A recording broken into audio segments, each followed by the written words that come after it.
So let's look at solving systems within these applications, which we actually technically did in that last example there. We had two equations, set them equal and solve. That did it. But with that one, we only had to find one value, but we're going to keep on continuing those ideas with these examples here. So we have Jamal is choosing between two moving companies. We have U-Haul, which charges an upfront fee of $20 and then 59 cents per mile. And then Budget, which charges an upfront fee of $16 and then 63 cents per mile. When will U-Haul be the better choice for Jamal? So if we look at the comparison of these two companies, so in terms of just upfront fees, like say you go into the rental, U-Haul, you're starting off by paying more because there's this upfront fee of $20 versus Budget's $16. However, in terms of cost per mile, U-Haul is only 59 cents while Budget is 63 cents. So the idea is going to be that with U-Haul, you have this higher upfront fee, so it's costing more at the beginning, but eventually at some point it should catch up to Budget because Budget's charging more per mile. So there's going to be this perfect number of miles where they're exactly the same, and then U-Haul should be better after that point of miles because a larger number of miles will be better with U-Haul because of that lower cost per mile, whereas Budget is going to get more expensive the further you travel. So when will U-Haul be the better choice? We need to find when are these two exactly the same in terms of cost. And with that, we would know this kind of minimum number of miles where they're the same. And then from there, U-Haul should be the better choice beyond that. So U-Haul, this total cost is equal to, so an upfront fee of $20. So that's our fixed cost. And then plus we have this variable cost of 59 cents. So I'm going to do 0.59 times, and then for miles, let's go ahead and stick with Q using our notation from that last video. And then for Budget,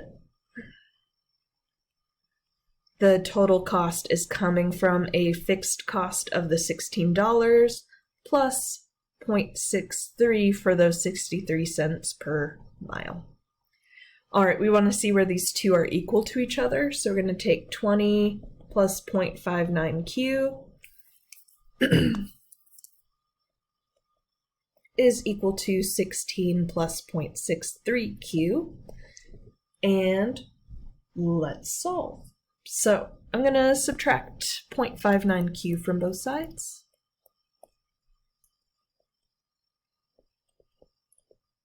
And subtract 16 from both sides. So on the left-hand side, I should just be left with 4 from 20 minus 16.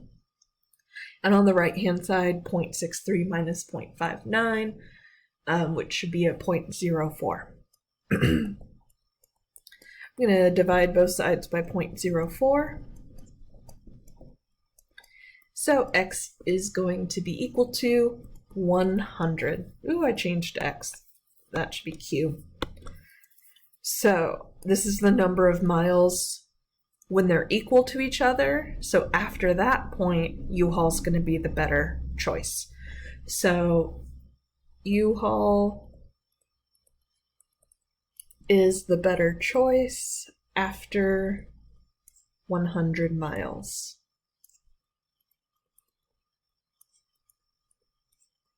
All right. Okay. Another business application here, let's talk about supply and demand. So with supply and demand, and we're going to be working with linear functions here, but supply and demand deals with prices and quantities at the same time. So we use P for price and Q for quantity. And what we can do typically is set up an equation for supply. So that will have, in this case, some linear function where P equals MQ plus B. And then for demand, we're going to do the same thing where it'll be describing some relationship between price and quantity of P equals MQ plus B. we'll have these two linear equations, and typically we're interested in where they intersect with each other, which is going to be called the equilibrium point. So let's put this together. At a price of $2.50 per gallon, there is a demand in a certain town for 42.5 thousand gallons of gas and supply of 20,000 gallons. At a price of $3.50, there is demand for 25.5 thousand gallons and supply of 28,000 gallons. Let's actually just start kind of putting this together. So, with this, we're going to have Q as our input, P is our output. So with supply, what we just read is for supply, there was a quantity of 20,000 gallons when the cost or price was $2.50, and 28,000 gallons was the quantity for a price of $3.50. And then for demand, we had a demand of 42.5 thousand gallons when price is 2.5, and demand of 25.5 when price is 3.5. So I end up with these four coordinates, 20, 20.5, 28, 3.5 for supply, and 42.5 and 2.5. And then the other coordinate, 25.5, 3.5 for demand. Okay, assuming supply and demand are linear, so that's going to allow us to use our mx plus b form, find the equilibrium price and quantity.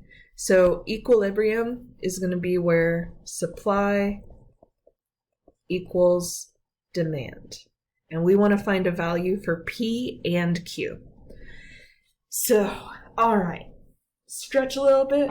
We're going to need to make two linear equations given two coordinates. So this will be a lot of good practice for finding linear equations, just given 2 points. First thing we need is the slope. So I'm going to focus on just supply first. So for supply, the slope, we're going to take difference in outputs. So I'm going to go 3.5 minus 2.5 over difference in inputs, 28 over 30, 20 minus 20, sorry. And we could just plug that into a calculator, and that should be a 0.125. So in terms of an equation, what I would have is P equals 0.125 Q plus B. For my y-intercept, that's what B is. So since we still need to find our y-intercept, what we're going to do is plug in one of these coordinates. So I have two coordinates where we have some Q related to some value of P for supply. Does not matter which one you use. I'm going to go ahead and use that 20.5.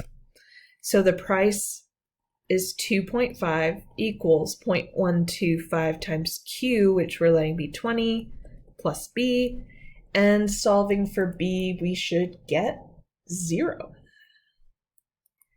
So this supply equation here, or even function, for supply, we have P equals 0.125 Q. All right, I'm gonna make sure I have enough room below. I do. Okay, so we have our supply function, P equals 0.125 Q. All right, same thing now, but for demand.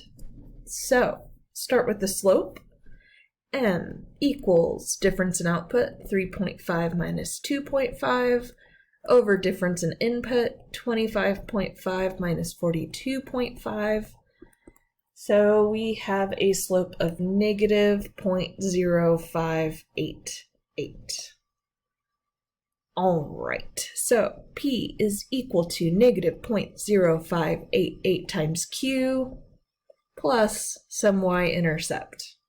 And I'm going to choose one of these coordinates to plug in. I'm going to go ahead with where quantity is 42.5 and price is 2.5. Again, either one works. 2.5 equals negative 0.0588 times 42.5 plus B. And solving for B, we should get pretty much 5. We're gonna, since we did a little rounding here, it would be best to keep that as accurate as possible. If we did, that value of B just rounds to a nice whole number of 5. So let's go ahead and use that. So for demand, we're using P equals negative 0.0588 Q plus 5 for our function.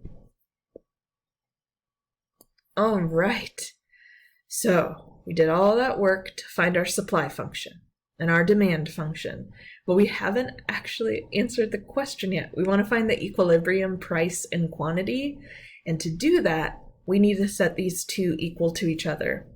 So I have these two functions in terms of price. So let's set price equal to each other and solve for Q. So we're going to take 0.125Q and set that equal to negative 0.0588Q plus 5. Let's go ahead and add 0.0588Q to both sides. This would be a 0.1838Q equals 5. Divide by the 0.1838, Q is going to be 27.2. And in terms of units, everything with quantity was described in thousands of gallons of gas. So I'm just going to make a note, 27.2 thousand gallons.